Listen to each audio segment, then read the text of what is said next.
వాణి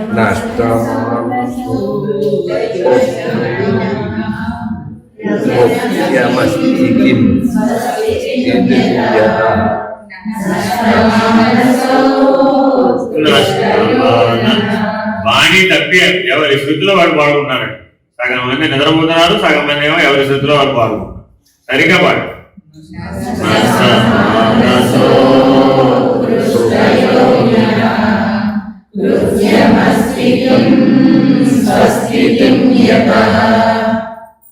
మనస్సు నశించిన పరమయోగికి చేయదగిన కర్మ అంటూ ఏముంటుంది?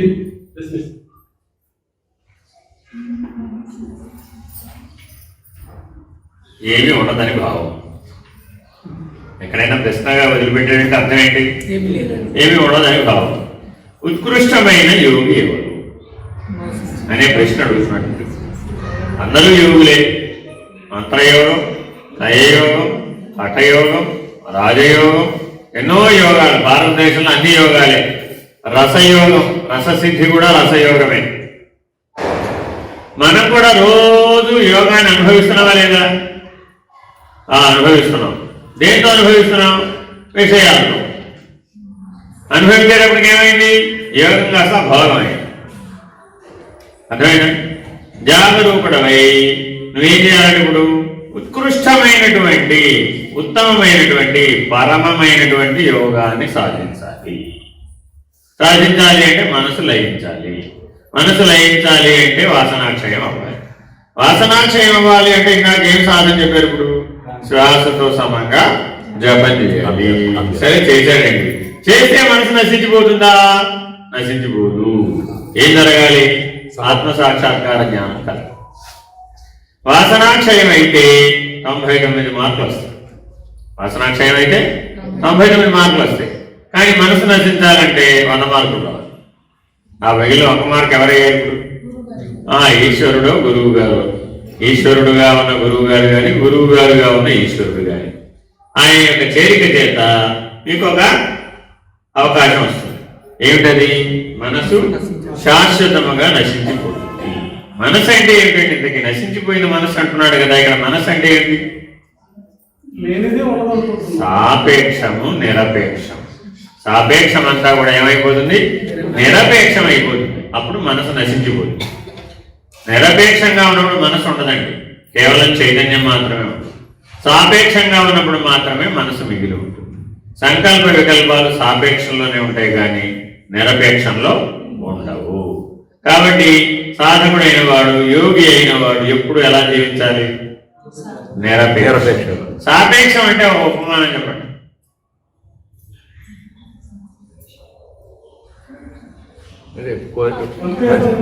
రేపు మీ ఇంటికి వస్తానండి, ఏం పెడతారు?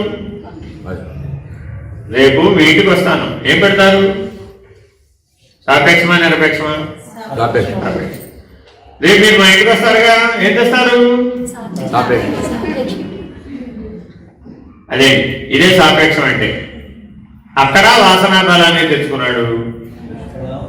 పెద్దలు ఏం చెప్పారంటే, వీటన్నింటికి కూడా సులభ సూత్రం చెప్పారండి. ఎక్కడ నీ చేయి కింద అయితే అక్కడ నీకు వాసనా బలం మిగులుతుంది పో అన్నారు. As simple as it. నీ జీవితం మొత్తం మీద ఎక్కడైనా సరే నీ చేయి ఇలా కింద అయిందంటే నీకు వాసనా బలం మిగిలి పెరిగిపో. ఫినిష్డ్. నీ చెయ్యి ఎప్పుడు ఇలాగే ఉండాలి కానీ ఇలా అవ్వకూడదు. అంతే. ఏమంటే ఈశ్వరుడు ముందు కూడా నేను చెయ్యి తాపకూడదా? కూడదు, కూడదు. అంతే. ఎందుకని?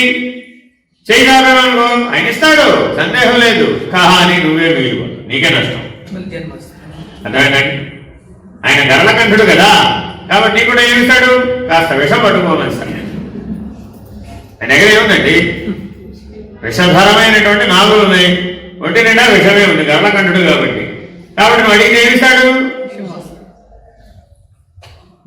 అదే నీ చెయ్యి పైన అయింది అనుకోండి, అప్పుడు ఆయన ఎవరు? అమృతమైనటువంటి జ్ఞాన ప్రసాదాన్ని ఇస్తాడు. ఈశ్వరుడు ఎవరు? జ్ఞానప్రదాత. కాబట్టి నీ చేయి పైన అయితేనేమో జ్ఞానప్రదాత. కానీ ఇక్కడ చిక్కున్నాడు, ఎప్పుడు నీ చేయి పైన అయింది అనుకో, అప్పుడేమవుతుంది? నేను ఇచ్చానండి. ఏమనుకున్నారు మీరు? ఆ 10 మందికి నేనే ఇచ్చాను, వాళ్ళని నేనే తీసుకెళ్ళాను. మన శ్రీశైలం ఎవరు తీసుకెళ్లారనుకున్నారు? నేనే తీసుకెళ్ళాను, నేనే పట్టుకెళ్ళాను వాళ్ళు. అంటే అప్పుడు గుణధర్మం మారిపోయింది, శ్రద్ధ మారిపోయింది అన్నమాట. కాబట్టి ఎప్పుడైనా గుర్తుపెట్టుకోండి, మీరు ఎక్కడైనా సరే నేను అనేటటువంటి దానికి బలాన్ని చేకూరుస్తే అది నీకు మనోనాశనాన్ని ప్రసాదించదు. ఏం చేస్తాం మరి? పూర్వజన్మ రుణాన్ని పూజాభా ఏదో అంటారు చూడండి, ఎవరు పూర్వజన్మ రుణానుబంధం. ఎప్పుడైనా గుర్తుపెట్టుకోవాలండి, అనేకమైనటువంటి రుణానుబంధాలలో నుంచే కర్మ సంబంధం ఏర్పడుతుంది. నువ్వు వద్దన్నా సరే వాటిని విడిచిపెట్టు, వెంటబడుతూనే ఉంటాడు. ఈశ్వరానుగ్రహం ఈశ్వరానుగ్రహం ఈశ్వరానుగ్రహం అంటూ లోపల కనీసం సాక్షిగా ఉండే ప్రయత్నం చేయాలి. ఇప్పుడు నేను వచ్చినప్పటి నుంచి చెప్తున్నామ్మా, కాళ్ళ మీద పడమాగండమ్మా, కాళ్ళ మీద పడమాగండమ్మా, కాళ్ళ మీద పడమాగండమ్మా అని చెప్తూనే ఉన్నాం. ఎవరైనా విన్నారా? ఏమి లేదు. ఒక లైన్ కట్టారంటే మళ్ళా 100 మంది లైన్ కట్టారు. ఎన్నిసార్లు చెప్తారు, అమ్మా ఇచ్చేవాడు తలచివ్వగలనే కానీ నువ్వు ఎన్నిసార్లు నీ అంతట నువ్వు పడ్డా అది సాపేక్షం కదా. ఎందుకు పడదంటాం? నువ్వు పడేటప్పుడు నీకు తెలియకుండానే నీ మనసులో సాపేక్షం పనిచేస్తుంది. ఎప్పుడైతే సాపేక్షం పనిచేసిందో చెయ్యి కింద అయిపోయింది. చెయ్యి కింద అయిపోతే వాసనాబలం, వాసనాబలం మిగిలితే జన్మ. చూడండి ఎంత దాంట్లో రహస్యం ఉంటుంది. అందుకే ఏం చేయొద్దంటాం, మీకు చెప్తాం. నిజంగా మీరు కాళ్ళకి నమస్కారం పెడితే మీరు ఉద్ధరించేటైతే మాకు పోయేది ఉండదు, మాకేం పోయేదే ఉండదు. కానీ ఏమిటంటే అది మీకు ప్రయోజనశీలం కానప్పుడు అపకారాన్ని కలిగిస్తుంది. అర్థమైందండి? అందుకని ప్రతిదీ మీకు మేము దూరం చూపుతో గుర్తించి చెప్తూ ఉంటాం. కాకపోతే మీకేమనిపిస్తుంది, ఎలాగలా పట్టుకెళ్ళిపోతాం, ఎలాగలా పట్టుకెళ్ళిపోతాం, ఎలాగలా దాటేద్దాం, ఎలాగలా గంతేసేద్దాం. మళ్ళీ గురువు గారు మళ్ళా ఇంకోసారి దొరుకుతుందో దొరకదు, ఈసారి మింగేస్తే ఉపయోగపడుతుంది. కట్టబోతే గర్వం ఉందని అహం ఉందంటారు. అది ఇంకో గోలు. ఇప్పుడు అదే చెప్పేప్పుడు గురువు గారికి ఉన్న గోలు అది వాళ్ళకున్న గోలు కాదు. ఇది శిష్యుల వ్యవహారం. గురువు గారు కూడా ఏంటి, వాడు చూడు నాకు బాల నమస్కారం పెట్టలేదు, సరే వాడు ఎట్లా వెళ్తాడో నేను చూస్తాయి. ఏమండి అన్నీ నీ స్వాధీనమై ఉంటాయండి. నీ స్వాధీనంలోనే నువ్వు ఉన్నప్పుడు గురువు గారి స్వాధీనంలో గురువు గారు ఉంటాడా? ఇవ్వాలనుకుంటే ఇవ్వగలడు, ఆపాలనుకుంటే ఆపగలడు, వెనక్కి తీసుకోవాలంటే తీసుకోగలడు. అలాంటి సర్వసమర్థుడైన వాడినే గురువు అంటారు కానీ బలహీనుడు గురువు అన్నారు కదమ్మా. మరి ఇంకేముంది అందులో? ఇప్పుడు మీ అబ్బాయి ఉన్నాడండి, నిన్న అన్నం పెట్టమన్నాడండి, 1 కిలో అన్నం వండి మీ ఆవిడ అన్నం వండిదండి, నలుగురికి కలిపి మొత్తం మీ అబ్బాయికి పడేస్తావా? ఏం చేస్తావు? ఎంత తినగలడో ఎంత హరాయించుకోగలడో అంతే పెడతావు. అర్థమైందా? వాడు మళ్ళీ అడిగాడు, ఏమని చెప్తాం? ఎక్కువ తింటే కడుపున వస్తుందిరా అయినా రాత్రిగా సమస్య వచ్చేసి మళ్ళీ డాక్టర్ దగ్గర పరిగెట్టారు. వద్దురా బాబు తినమా కానీ సలహా చెప్తావా చెప్పవా? నేను కూడా అలాగే చెప్తున్నాను మీకు. మీకు తెలియదమ్మా, ఎందుకంటే స్థూలంలో సమస్యల్ని పరిష్కరించడమే కష్టమని మీరు అనుకుంటూ ఉంటారు. కానీ దానికి 10,000 రెట్లు కష్టం సూక్ష్మంలో సమస్యల్ని పరిష్కరించడం. అంటే ఎప్పుడు వీలవుతుందంటే మీరు ఎప్పుడు మా దగ్గరే ఉంటే వీలవుతుంది.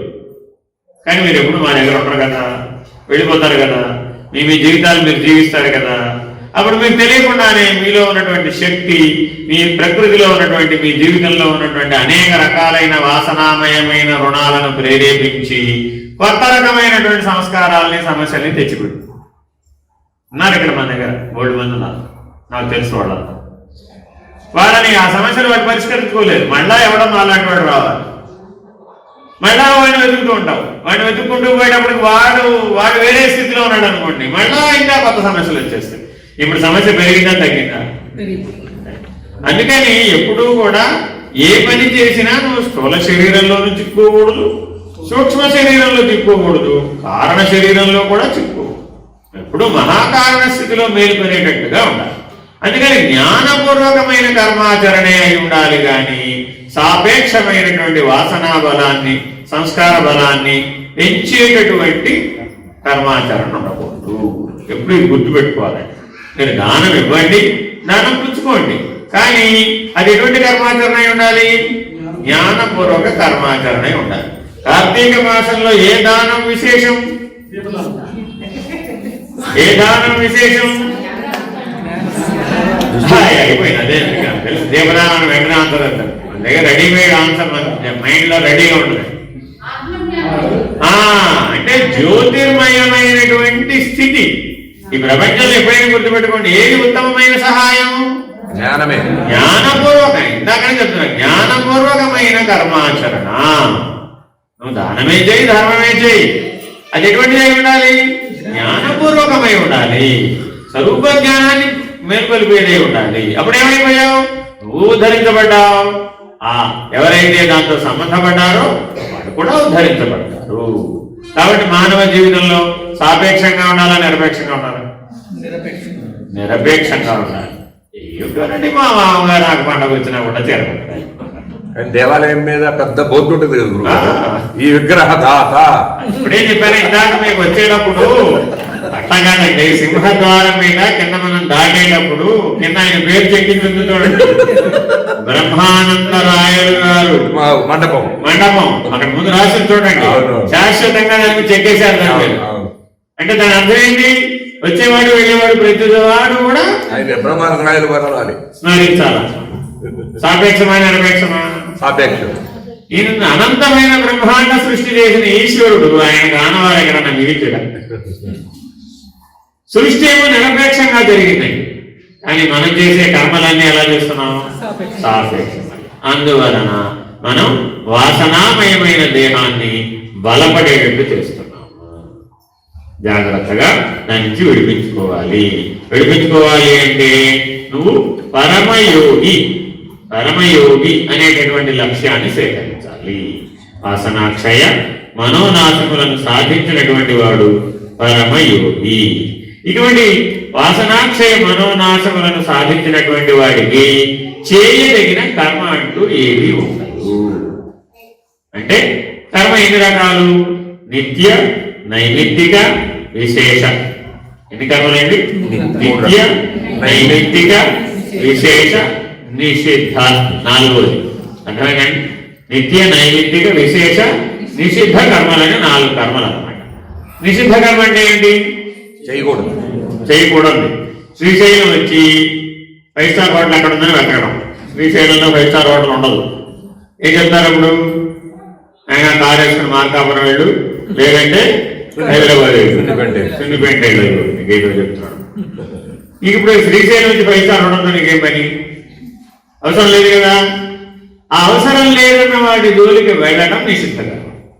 ఎప్పుడైనా గుర్తుపెట్టు, ఏదైనా సరే స్వరూప జ్ఞానానికి అవసరం లేదని ఏదైతే చెప్తామో, ఆ అవసరం లేని దాని ఎడల నీకున్నటువంటి అపేక్ష ఏదైతే ఉంటుందో దాన్ని ఏమంటారు? నిషిద్ధ కర్మ. సరే, ఒకటైపోయింది. వాటిని ఎప్పటికైనా సరే ఎంత తొందరగా అయితే అంత తొందరగా వదిలేసేయాలి. నిషిద్ధ కర్మని శాశ్వతంగా వదిలేయకపోతే వేలు నీదే, కన్ను నీదే. ఇది గుర్తుపెట్టు. నేను ఆచరిస్తానంటే అన్నాం అనుకోండి, ఏమవుతుంది? వేలు నీదే, కన్ను నీదే. కన్ను పోవడం ఖాయం, తర్వాత చేయగలిగింది కూడా ఏముంటుంది. నిషిద్ధ కర్మకు ఫలితం తీవ్రంగా ఉంటుంది. ఇది బాగా గుర్తుపెట్టుకోండి. నెక్స్ట్ విశేష కర్మ. విశేష కర్మ అంటే ఏంటి? విశేష కర్మ అంటే ఏంటి? ఏమిటి? అంత దూరం నుంచి మమ్మల్ని శ్రీశైలం తీసుకొచ్చారు, మా చేత కనీసం 1,00,000 వెళ్ళాల్సిన చేయించాలో వద్దా? కార్తీక మాసం పట్టుకొచ్చారు, నాకు అర్థం కాదు. ఈశ్వర సన్నిధానాన్ని పట్టుకొచ్చారు, ఒక్క పూటన్నా 1,00,000 వెళ్ళాల్సిన పెట్టలేదు. ఏంటండి విశేష పూజ? మా ఊళ్ళోనే నయ్యో, మేము మా ఊళ్ళో శివాలయం తీసుకునే వాళ్ళం, మా ఇంట్లో ఉంటే అనవసరంగా మీతో శ్రీశైలం వచ్చాం. ఏమైపోయింది? విశేష కర్మ, రజోగుణ ధర్మం ఉంటుంది అనమాట. విశేష కర్మలో ఏముంటుందండి? రజోగుణ ధర్మం. అది స్వరూప జ్ఞానానికి పనికిరాదు. కాబట్టి విశేష కర్మను కూడా ఏం చేయాలి? ఈశ్వరార్పణం నిశ్చయాకృతం.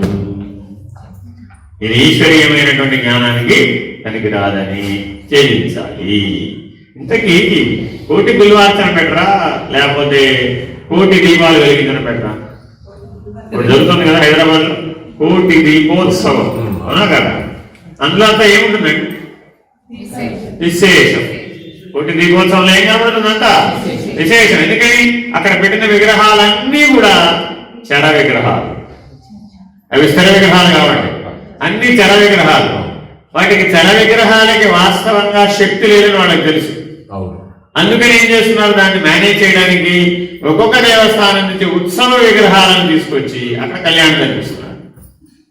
కానీ ఉత్సవ విగ్రహాలకి పొలిమేర దాటితే శక్తిహీనం అయిపోతుంది. మన జీవో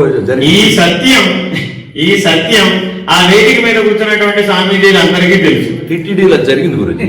టీటీడీలో విదేశాలకు వెళ్ళేటప్పుడు అక్కడే తయారు చేసి కళ్యాణం చేస్తారు, ఇక్కడి నుంచి ఎత్తుకెళ్ళరు. పట్టుకెళ్ళకూడదండి. ఎప్పుడైనా గుర్తుపెట్టుకోండి, ఉత్సవ విగ్రహాలు ఎక్కడ ఉన్నాయో ఆ స్థానానికి ఒక పొలిమేర ఉంటుందండి. ఆ పొలిమేర దాటితే ఆ ఉత్సవ విగ్రహం కళావిహీనం అయిపోతుంది. కళావిహీనమైనటువంటి ఉత్సవ విగ్రహానికి కళ్యాణం పనికిరాదు. అర్థమైందా? ఎక్కడి నుంచో శ్రీశైలం నుంచి మేము హైదరాబాద్ పట్టుకొచ్చామండి, కళ్యాణం చేశామండి అన్నారనుకోండి. జ్ఞాన సరస్వతి కూడా అదే అదే. ఏం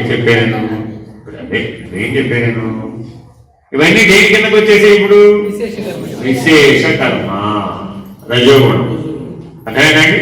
ఇంకా కూడా కొన్ని పొరపాటు అంటే ఎందుకు ధర్మాన్ని ఆచరించకపోతే ఫలితాలు విపరీతంగా వస్తాయి అంటే ఇది కారణం. అర్థమైందండి? మనం రకరకాల ప్రజాబాహుళ్యంలో ప్రచార కార్యక్రమాలలో భాగంగా చేసేటటువంటి అన్నమాట ఇవన్నీ. ప్రచారం అన్నామంటే అందులో రజోగుణం ఉండాలి వద్దా? లేకపోతే కుదరదు. ప్రచారం చేసేటప్పుడు ఆచార విరుద్ధంగా చేయకూడదు, ధర్మ విరుద్ధంగా చేయకూడదు. అర్థమైందండి? అందువలన జాగరూకులై మీరు ఏదైనా కర్మలో పాల్గొనేటప్పుడు పాల్గొన్న వాళ్ళందరికీ ఆ కర్మఫలం వస్తున్నారా? పాల్గొన్న వాళ్ళందరికీ కర్మఫలం వస్తున్నారా? ఎలా ఎవరెవరికి వస్తుంది? తెలిసి. ఎవరెవరికి వస్తుంది? తెలిసిన వాళ్ళు తెలిసి చేస్తారు. ఎవరెవరికి వస్తుంది?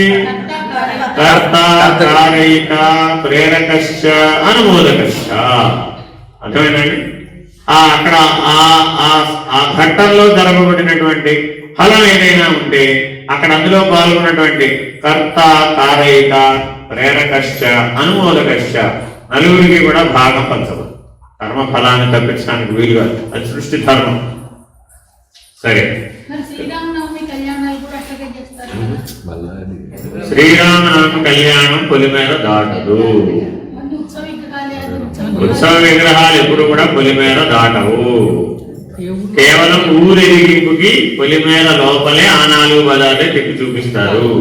కావాలంటే మీరు చూసుకోండి, బ్రహ్మోత్సవాలైనా సరే 4 మాడవీధులు దాటి బయటికి రాదు. ఎంత పెద్ద మహాస్వామీజీ రానివ్వండి, 4 మాడల వీధిలోకి వెళ్ళి దండ పెట్టాల్సిందే కానీ దాటి అవతలికి రాదు. ఎందుకని? అంతే. ధర్మం అందరికి తెలిసి ఇక్కడ. కాకపోతే ఏంటంటే ఆచరించేటప్పుడు సర్దుబాటు ధోరణిని అవలంబించడం వలన అది అనాచారంగా మారిపోతుంది. సరే, ఇంతకీ మా అమ్మమ్మ గారు కానీ నాయనమ్మ గారు కానీ మనవాడిని కొట్టచ్చా కొట్టకూడదా? అమ్మమ్మ గారు కానీ నాయనమ్మ గారు కానీ మనవడిని కానీ మనవరాలు కానీ కొట్టచ్చా కొట్టకూడదా? కొట్టచ్చా కొట్టకూడదా? కొట్టచ్చా కొట్టకూడదా? కొట్టచ్చా కొట్టకూడదు? కొట్టచ్చు. కొట్టకూడదు, కొట్టకూడదు. Clear cut. శాస్త్రం ధర్మం క్లియర్గా చెప్పింది. ఆ ధర్మం కొట్టకూడదు. ఎందుకని? నీకు అధికారం లేదు. నువ్వు చేసే విశేష కర్మ అవుతుంది, అది నీకు నిత్యకర్మ కాదు. అదేనండి, శిక్షించే అధికారం తల్లిదండ్రులకి, గురువుకి, దైవానికి మాత్రమే ఉంది. అందుకే మాతృదేవో భవ, పితృదేవో భవ, ఆచార్య దేవో భవ, అతిథి దేవో భవ వరకే చెప్పాం కానీ అమ్మమ్మ దేవో భవ అలా. అర్థమైందండి? తల్లిదండ్రులు అది వేరే, అప్పుడు నువ్వు ఆ స్థానానికి వచ్చేస్తావు. కాబట్టి స్థాన బలమే కానీ నీ బలం కాదన్నమాట. అర్థమైందండి? ఎప్పుడైనా గుర్తుపెట్టుకుంటే ఆవేశంలో చేసేస్తారని అందుకే చెప్తాను నేను అందరికీ ఈ మాటలు మీ నిత్య జీవితం నుంచే చెప్తాను నేను. ఎందుకని అంటే ఆవేశంతో చేస్తావు. అయ్యో అనుకుంటాడు. అయ్యో అనుకుంటే లాభం లే. పిల్లలు పెద్దవాళ్ళు అయిపోయారండి, వాళ్ళు ఏదో వాళ్ళ జీవితాలు వాళ్ళు జీవిస్తున్నారండి. వాళ్ళ జీవితాలు వాళ్ళు జీవించేటప్పుడు మనం వాళ్ళ జీవితంలో వేలు పెట్టవచ్చా? ఏమవుతున్నప్పుడు విశేష కర్మ రజోగుణం అయిపోతుంది. అర్థమైందండి? నేనే ఒక కేసు గంట సేపు చెప్పినా వాళ్ళు ఒప్పుకోరు. ఏమైనా సరే నేను చెప్పాల్సింది ఏంటంటే ఆవిడ మీరు చెప్తే నీకే ఉంటుందమ్మా అంటాను నేను.